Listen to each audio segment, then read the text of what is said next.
Right, we've got 4 laps to do today. 1 easy, 3 hard. Good, Louis, yeah? Yeah. 1 easy, 3 hard. All easy, let's just have a chat, talk, get warm on the way round. Second lap's like a bit like a tortoise in there, send them off, a little bit of time between them. You know what I mean? So they have to catch the person in front of them. Just a bit. Why are you not doing it? Well, I wouldn't be able to monitor it, would I? Not only would I not be able to monitor it, I would not be able to do it. This thing for you now. What, sitting there drinking his tea? No. I'm talking about Daniel now. Matching him right over the next 12 to 18 months. To be fair, Frank's got a very good matchmaker in Jason, but what Jason will do, he'll come up with some opponents, he'll send them over to us, say, what do you think? And we do like joint between us, so like myself, Ray, brother Tony. So it ain't overly hard. Yeah. You know? And obviously the route he's going now, we ain't going to be picking the opponents, it's going to be like who's in our way sort of thing. Yeah, absolutely. So it's going to get a little bit harder, yeah. How far do you think he's off a world shot? 12, 18 months? Well, to be fair, it's hard to say because fans we don't know what happens on the 7th. We don't know if the belts are going to get fragmented and taken off of somebody and given to somebody else. So if that happens, it could be 18 months. If that doesn't happen, it could be longer. I mean, wherever it is now, it is, isn't it? But we've got to get to that level. We ain't there yet. It's hard for fans, isn't it? Because he's still only a baby. He's 22, man. He's 22. No, we're really lucky, and we could have some, you know, we could have a great journey. Yeah, man. For a long time as well. For a long time, yeah. You know, and we've been lucky in this country. We've had Tyson Fury, we've had AJ, you know, we've had Lennox, we've had just a golden spell. Yeah. You know, so it's hopefully, nice. Hopefully we can continue it. Yeah, it's nice. It's nice though when a young one comes through and you look at it and you go, and every fight he does something that you think he didn't do that. I didn't see that before. Well, here we go. Yes, there is that, but we don't know who's getting ready in America at his age. Yeah, fair, that's we a don't fair know point. who's in the gyms, that's a fair point. and we don't know who's coming through. So, you know, it's no good us comparing him with the fighters that are there today at the top. Yeah. Because, in all due respect, they might be gone when agreed. Daniel comes through. So, you know, so it's an hard question to answer, isn't it? It's hard to say, oh yeah, we'll do that in 18 months because it ain't going to happen. It might not happen. Yeah. But for fight fans, it's exciting, man. It is exciting. Don't get me wrong, for us it's exciting. You know, it's really exciting, but you know, we've got to be careful. You know, along with the team, we're trying to keep his feet on the ground and also our own. He seems a pretty level dude. I've never met anybody like him before at his age. He's 22 years of age. He's so laid back. He's I can say, but when he puts the gloves on, he's a I keep saying it, and I don't want to be boring, but I keep saying it. But he is a different animal. Yeah. You know, frightening. Yeah. How someone can switch like that. Yeah. He's so focused. He's excellent. But like I say, you see the group of boys he's around. Yeah. They're all fighters. They all want to be fighters, and it helps keep him. Yeah. But at 22. There's a lot of distractions out there, isn't there? A 22-year-old lad who's doing well, every man and his dog wants a piece of that. He just seems to be switched onto it and stays away from it all. It seems, anyway. No, well, how he seems is, you know, he is what's on the tin. Yeah. What's written on the tin is what he is, sort of. That's good, though. Yeah, no, it's brilliant. It'd be even better if I could say that properly. But it is cold. Yeah, yes. Yeah, that's it. No, he is, isn't he? You've seen him. He is, isn't he? He's you know, like I say, I feel like I keep saying the same thing. He's got a good family unit around him who are boxing people who want that for him. You know what I mean? He ain't got no distractions. Yeah. He just eats, sleeps, repeats, boxing. That's it. Like you say, he goes home and it's still there. Like his sister doing extremely well. That'll probably spur him on as well, you know. Well, when he goes home, he takes them boxing. Yeah. He takes them to the reps. So it's great.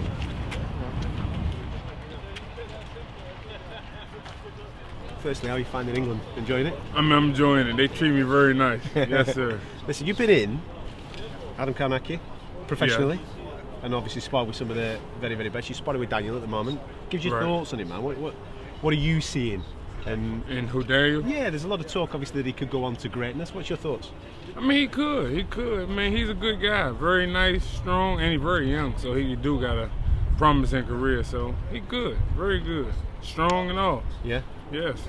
Boxing bred. Is it just power, or has he got more to his game than just that? I mean, he got more to it. He got more than just power. You know, he can mix it up a little bit, throw a couple combinations. So, you know, like I said, he's still young, so it's still a lot of learning. So, if he stay with a good guy like Martin and Martin teaching him good stuff like that, world champion soon. How soon do you think? Because he's only 22, isn't he? Maybe 2 years. Do you reckon? Maybe 2 years. I wouldn't rush it, you know, because if you rush it, then you're looking at people like the likes of Anthony Joshua, you know. He was rushed, you know, so. But, good guy. I think they dislike this more than sparring. I think they like sparring better, Ray, don't they?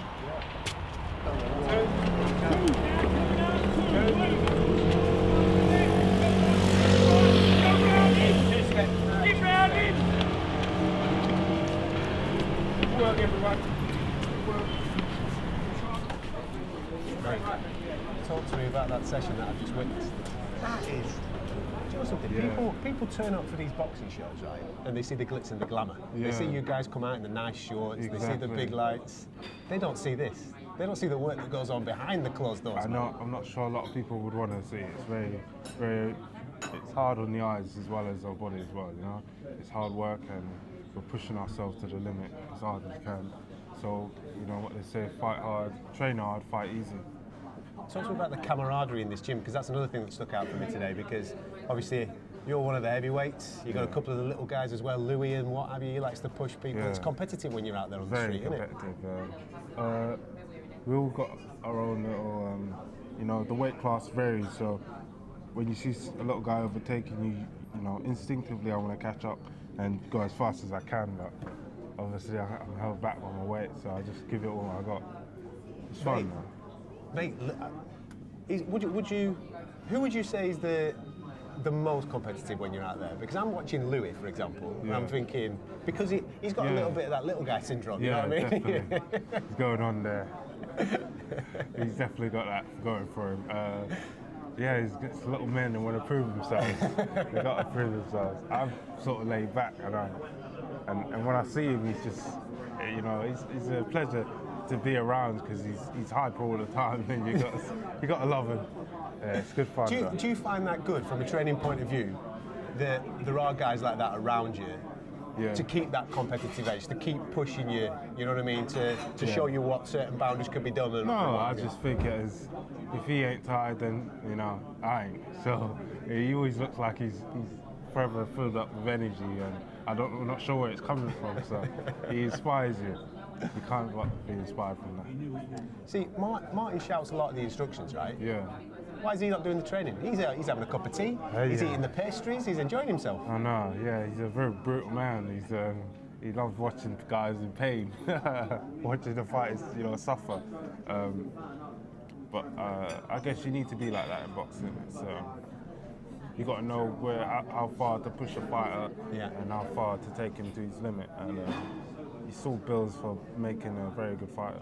I noticed whilst we were out there training, you were stopped for a picture. There were a couple of people that were watching it. Are you starting to get used to the fame side of this game now? Yeah, definitely. It's new for me. You know, coming from the amateur system where it's just you know, working, and you're just fighting for national titles. Now we're fighting, and our audience is, you know, becoming accustomed to seeing us on television and competing in a wider audience. So it's different, but I enjoy it. It's good. How are you dealing with that fame aspect of it? Because like I say, you're 22 years of age. Yeah. For a normal 22-year-old lad, you're out there doing all sorts of different things and just discovering yourself and growing as a man. But you're obviously, you've got a very different career path than a lot of 22-year-olds. You know, it must be quite difficult to stay away from the distractions. Well, I'm lucky. I have a family, and my dad. We all just try and keep it under one roof and keep our feet firmly on the ground and stay level-headed about it. And we're in here every day, so while I'm in here, I'm too knackered to think about what's going on elsewhere after I finish the gym. So. That's what it is. That's why you're not getting distracted, because I've just seen that session, and no wonder you've no more energy, man. I've got no more. I need to go home and sleep. Yeah, literally. My eyes are glazed right now. Let's go. You're obviously being inspired in this gym through the guys that you're working with, and obviously working with Martin, but you just mentioned home life there as well. Christmas is coming up. Has your sister got the bragging rights around the dinner table this year, or is it who's going to have the bragging rights? Because she's had a wonderful year. Yeah, well, again, we just I think we're celebrating a lot. You know, just on both our sides, we both achieved a lot. This year has been a big year for me, and it's been a massive year for her. So we can't but keep the success going. How did she react to the Young Sports Personality of the Year? Because that is massive, mate. That is absolutely huge. Yeah, honestly, I didn't even know too much about it. She went over, got won the award, and it was just amazing, ecstatic for all of us. She's done us all proud, and bigger things to come, really. How did she tell you? Honestly, I didn't even know. She just came back and. Did she drop it in the family WhatsApp group? No, it's just come home, brought home the trophy. I'm like, no, get lost. What's this? Serious? Yeah. She just comes home with a trophy. Goes, there you go, son. You can stick your British in your Commonwealths. Exactly. I've got one of these. Oh man, it's so fun though. So fun. Yeah. And obviously the little one who's sat over there, he's just chilling at this moment in time. Yeah. I've seen you on camera before saying you reckon he's going to be the best of the lot. Yeah. You think? I'm not sure anymore. Nah, yeah, definitely. So we've got a lot big things to come. All of us. We're going to be a good fight. World boxing in the boxing game. We're definitely going to do big things. Yeah. All of us, not just him, but Caroline, my little brother. He's only 7 years old, but we're going to pave our mark, make our mark when we leave the sport. Well, let's talk about you then making your mark, right? Because you've most certainly made that mark. What is it now? 14 fights in, 13 of these lads have gone over. You're collecting belts for fun, mate. Yeah. You've got another one on the line, obviously, against Fujimoto, which will then obviously boost rankings with the WBC. Yeah. He's well ranked with the WBA, so therefore there's decent rankings there. Again, talking about keeping your feet on the ground and not getting carried away with it, how hard is that not to do so? Because every challenge that's put in front of you, you're rising to it and exceeding the expectation. So at 22 years of age, it must be quite difficult not to be thinking, at what point do we then start challenging the big boys? Yeah, well, there's a time for that. It's coming, and in the meantime, I just got to keep winning. Fujimoto, there's a lot on the line for this. For every fight, I prepare for it like a world title fight. Even no matter who's in front of me, I know I've got to be the best. And not just for this guy, but 2-3 fights down the line, I've got to be preparing before that, thinking ahead. So it's always, planning and making sure that we stay level-headed and stay focused on the job at hand. For you so far, would you say the Nathan Gunn performance is your best performance? Yeah, definitely. There was a lot of media, a lot of press behind that fight. Different before my other fights, it was just getting there and then we fight, and even though they were good fights, but that had brought that extra bit of prestige and extra rivalry to the game, and it was fun. The build up to it, the splitting opinions and who's going to win, who people think's going to win. Look at the face on you now, laughing your head off. Yeah. When you look back, it's funny, but I knew all along. I can say that, but it's fun. Yeah. But that's the thing, you see, because in your professional career, what we've seen is power. That's what we've seen for a lot of it. So therefore, a lot of boxing media would have gone, we've seen him box before, we've not seen you box before. So, again, you're smiling now, but was it nice then to say, well, all right then, I'm going to go and outbox the boxer, and then I'll show you what you're expecting me to do a little bit later on in the fight? Not even that. I knew I had it in me, but it was just about proving it to myself and let the public witness it. The witnesses, they can tell they're not silly. They know what all the boxing fans. They saw my jab. They saw the things I was doing in the fight, and my strategy, my technique was superior. So there we go. I was speaking to one of your sparring partners before, who's actually sat over there, Danny, over from the States. He's fought out of Kaunaki before, and he's sparred with some decent lads. Yeah. He said to me, he's never eaten a jab like yours before. Yeah. Has that always been conscious with you when you started this journey of learning the game? Yeah. That the jab is the weapon that's going to be able to take you around the world? Not even that. I was just I've always had a strong left hand, and from the amateur days, my coach used to tell me I could win a fight with my jab alone. Yeah. And well, all the greats did, didn't they? Larry Holmeses of this world. That's what they used to do. Just beat him with a jab, and to be honest, I didn't even understand that then. I was just like, oh, it's a good shot, and I land it. I'm pretty good at it, so keep doing it. And it's so basic and simple like that. You sometimes overlook it, but it's a powerful weapon in boxing. Well, a lot of people don't use it as that, though, do they? No. They use it as a rangefinder. They use it as maybe something to feint with, and then they're concentrating on loading up with that right hand. Yeah. When you've got power like you've got in your right hand, it would be easy to do that. Yeah. But it seems that you've got that appreciation for the use of that jab. Yeah, I do. I try and take my time. You know, it stops. You know, we don't have to rush anything. You know, the race is not for the swift. You have to just bide your time and even, you know, make mistakes in the gym. So when you're in the fight, you know, you've covered that ground already and you know what you're doing.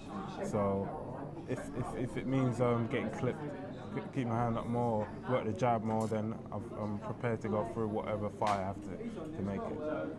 You said in saying that, I'm trying to think of a professional bout that you've had where you say getting clipped and what have you. I've never seen you in trouble at all in a professional bout. However, the fight before Gorman, you did like to throw it. You seemed to relish the fact that someone was hitting your back, which is a sick thing. I know. I was just, to be honest, I was really crazed that night. It's really, you know, not even before the fight. When fight night, I trained really hard for that fight, and I was honestly weren't going to be denied. And I was so focused. I was going to come for whatever he had to overcome him and win. And I brought that mindset to the fight that night, and I wasn't going to be come away second best. But when someone threw a bit of fire back at you, your eyes lit up. You had a smile on your face. You're thinking, all right, here we go, son, let's go. Exactly. We don't want to take that too often. But, I'm going to say, I bet your mind was shouting, going, mate, get on your boxing. What's the problem with you? Fucking hell, You don't pay enough attention sometimes, but it's all good things. It's all good things for the future experience, isn't it? One of the things that impressed me mostly about the Gorman fight, going back to that, was temperament. I think that's what I said in the aftermath of the fight, because, like you said, the media was on it, sell out at the O2, every man and his dog's talking about this fight, 50-50 who's going to win it. Yeah. But the way that you dealt with that situation of just the ring walk, you were ice cold. Yeah. Has that always been something apart from you, or were you conscious of it that particular night? No, I've always been like that. It's been about probably since the day I started, you know, boxing. I've always had that sort of persona or aura about myself going in when I, you know, approach a fight. So, yeah, it was just business as usual. Does that come from the way that you are away from the ring as well? Because you are incredibly dedicated to this game. Yeah. You don't get distracted by like a normal 22-year-old lad who'd be going out with his mates or whatever it may be. Probably, There's not too much TV in your world. There's no smartphone. There's none of that. Yeah. Which people watching this will go, he's no smartphone? That's mad. Yeah. No. I honestly haven't been able to think about it, but now you said it, it's probably the case. So keep it up. Stay away from distractions, and after you've done everything, then you can dive straight in. Is that what you're looking? That's it. Once I become world champion, once I've cleaned up, I'm gonna get myself a smartphone. Yeah, exactly. Is that how you're gonna roll? No, man. Everything, anything, everything. I want the world. But that's a refreshing attitude to take, because the distractions are coming. People are going to knock on the door. Everybody's going to want a piece of the pie when it comes to Daniel Dubois. Yeah. To stay away from that is a very, very hard thing to do. And it's easy for you to say, well, I've got a good family and all that type of stuff. But you've got to want to do that as well. Of course. And you've obviously got that attitude that you want to do that, that you want to achieve those great things. Oh yeah, definitely. You have to, because if you won't, once you've and then people, it's easy to write someone off and when they're not doing so well. But when you're doing well, you got to keep it going as long as you can and ride this storm and keep it up until it's over, because it's not going to last. Nothing lasts forever. Everything that has a beginning has an end, and when it's up, I want to be satisfied. How far do you think you're off to get in a world title shot? I know that you're going to say that you're ready right now, right? But how far do you think you're off, realistically? Realistically. Frank said at the end of the year, maybe. End of next year, so in 12 months from now? Yeah, maybe end of next year. So, I agree with him. better now than Well, you never. rank with, after this, you Yeah. come through the Fujimoto fight, Yeah. you rank with everybody, Yes. decently ranked, Yeah. and then it's a case maybe of next year 2 or 3 fights against decently ranked opponents, Yeah. and then Well- you're in, because nobody's going to take you voluntarily, I don't think, No, mate. no. After a certain point, I don't think so. You got to look at it like, where's there to go? You can't go back after you cleaned up. Yeah. All these little belts flying around. Then you've got to just step into the lines there, and then we're gonna see what's it's about. All right then, with that then in mind, you're the number one. Yeah. Who gives you the toughest fight at heavyweight? Out of everybody that is out there right now, who gives you the toughest fight? We have to wait and see. I can't name one. They all present different challenges, so Yeah. it's going to be up to me to apply myself and make sure I make the adjustments needed to make it a win, make it a good situation for me, create openings and create opportunities for myself, and down to me really. So, looking at the current landscape, Yeah. there's no doubt in your mind that you could beat every single one of them. Yeah, no doubt. Definitely. I feel when I'm ready, there's no one gonna stop me. Okay, and to finish this off then, don't give me one-word answers, just give me the first thing that comes into your mind when I name some of these fighters, all right? Go on. Okay? You just describe them in your own way. We'll go with Tyson Fury. Yo, what can we say? Boxer, great boxer, proven himself. Yep. And yeah, he's a Gypsy King. Gypsy King, there you go. Gypsy King. Joe Joyce. The Juggernaut. The Juggernaut, man. if you stand in front of him, he'll run you over. So gotta keep moving. Anthony Joshua. Yeah. Champion. In and out of the ring, he's a king, and the top of his game. Let's go for some legends then. Let's go for Lennox Lewis. Oh yeah. Legend. Great champion. Honestly, growing up, Lennox was one of the best boxers I've seen growing up as a young kid, and I was studying boxing. He was a good boxer. I can tell from your own game that you've watched him a lot, just Yeah. with the way that he used his jab and you're using Yeah. yours. Mike Tyson. Oh yeah, savage. Probably one of the smartest, pressure fighters around of his era or any era. And he combined an array of different fighters that he watched growing up and put it all into one. And that was something special, honestly. When you're obviously designing your shorts and boots and stuff like that, do you Yeah. look at Tyson? Because I've noticed that you just go for the black and the Black, black yeah. boots. That's a Tyson thing. I haven't even, honestly. It's a subconscious thing. Yeah, subconscious, yeah. Listen, man. Yes. Top man. Okay. Appreciate your love, man. Thanks. There you go. Make sure you tune in. 21st. He's back out. Watch out.